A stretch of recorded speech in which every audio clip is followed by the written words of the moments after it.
Hello, ladies and gentlemen. Welcome to Necropop Digital. No, changed my name. Demon Tech Digital. So, for future reference, that's what it will be called. I wanted to do a brand change, uh, at least just to rename it. Just kind of got burned out on the whole Necro thing. The whole thing used to be Necropop Digital was originally a euphemism in reference to flat soda. That's what it was, and the fact that I've got kids and I'm dead inside as a result. I love my kids, but yeah, they kick my butt. Um, be that as it may, this video is to kind of show you how to save a whole bunch of time on rendering animations in Cinema 4D because it takes forever.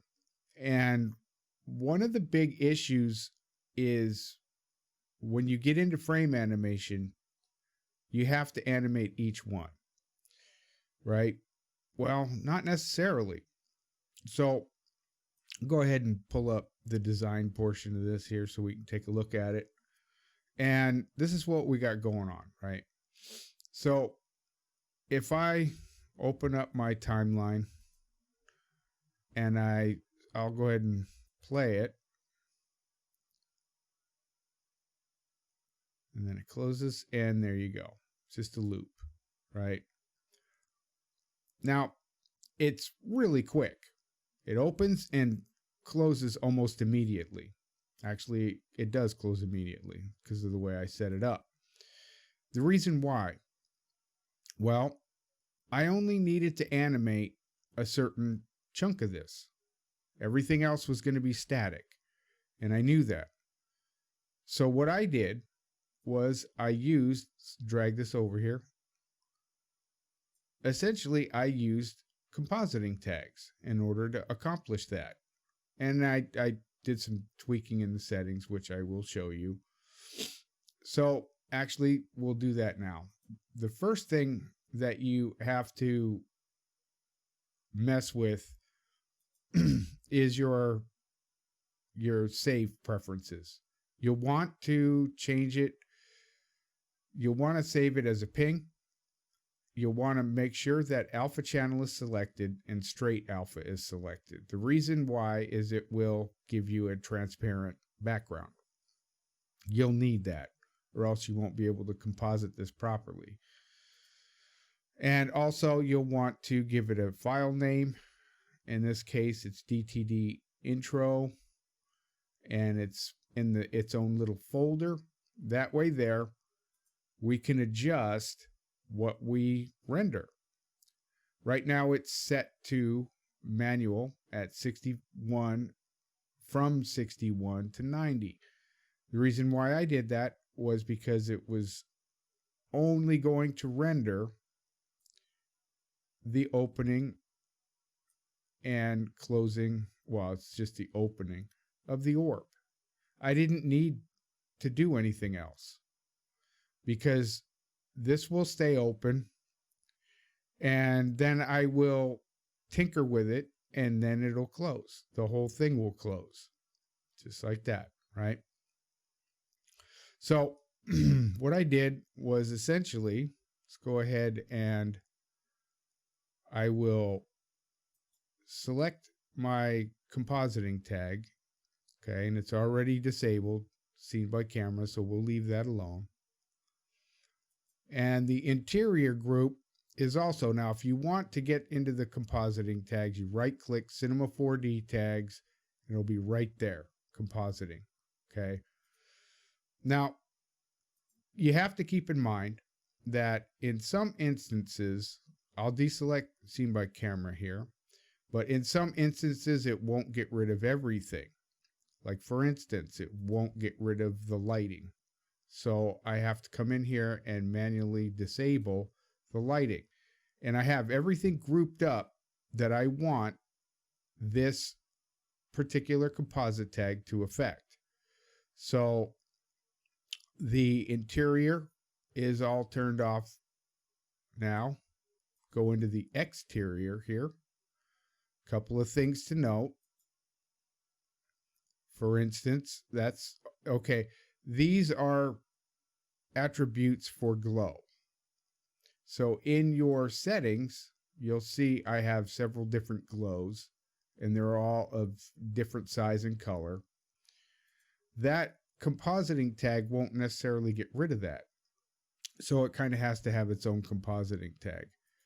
But in doing so, I can omit it from the scene. And so we've got frame group. That's all this stuff has been done. And the last one is the bottom oval, which is this piece here.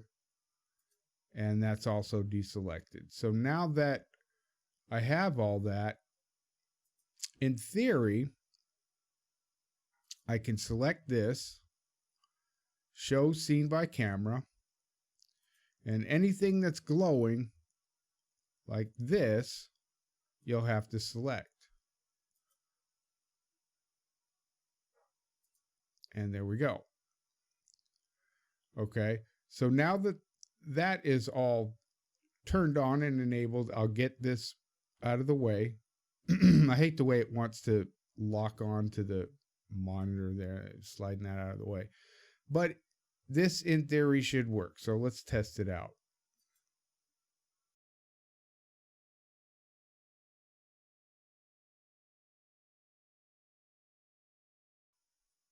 Okay.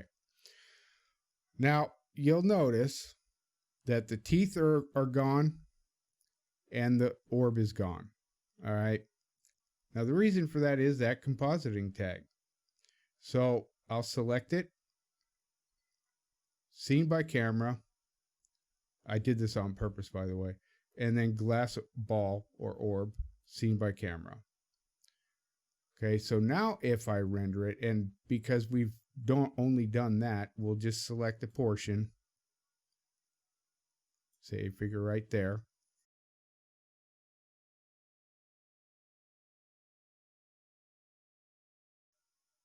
Okay, now you can see the orb and the teeth. And what this does, by saving these as individual animation sequences, I guess, for lack of a better term, I was able to import this into Photoshop as individual sequences and get this effect. Now, this is incredibly powerful. Now, what we've got going on here, I'll drag this into the palettes in so we can see what's going on, is I've got, what I did was I imported the whole thing, right? That's this piece right here as an independent video group. Then what I did was I imported, or I didn't even import, I just basically opened up the file and dragged it into the document and put it where it needed to be. And that's what this is. Now, using singular images as frames allows you to adjust the time without having to disrupt anything. Because you can't really, at least that I know of, I can't drag the time for this video group because it's already a video. You can slow it down and do things like that, but you can't really fine tune like I wanted. With this, it allowed me to bring in this independent image so I could have a fade without disrupting the video, meaning that it wouldn't, the fade wouldn't occur while the animation is working. Okay. This allowed me to keep the fade in completely independent. The same thing with this particular piece here. This ball is on its own individual layer. If I deselect it, it's gone. If I select it, it's right there. And I have it all individually. This is this is its own group, its own animation group. I have an open orb or a closed orb. Then it cycles through, does its animation. Then I have an open orb. This way here, I can adjust how long this whole thing stays open or closed. Then I added my text, did a quick fade on it, and then have it leaving the scene. And because I didn't mind losing the last few frames, I went ahead and put the transition, the fade out transition, on the actual animation at the end. And the last thing to note is the very bottom layer is its own layer. That way there, I don't have to render this out. This is one image. It took 3.5 minutes to render. 3.5 minutes, do the math. 3.5 minutes per frame at 120 frames for 3 seconds, right? The whole reason I did this was because of my audio. You guys know my audio. It's Wild 9 Gulag, and it's just a clip, but I really like that clip, and it's a 12-second long clip, and I didn't feel like futzing with it to make it smaller or anything like that. So I wanted my video to fit the audio in this particular case. If I had different audio, I would adjust accordingly. But this allowed me to work within the parameters of the audio by tweaking the video. So now we have it. And that's basically all you do. So if I want, I'll pop it open here and we can take a look at the actual ending video. This is the 1080p version.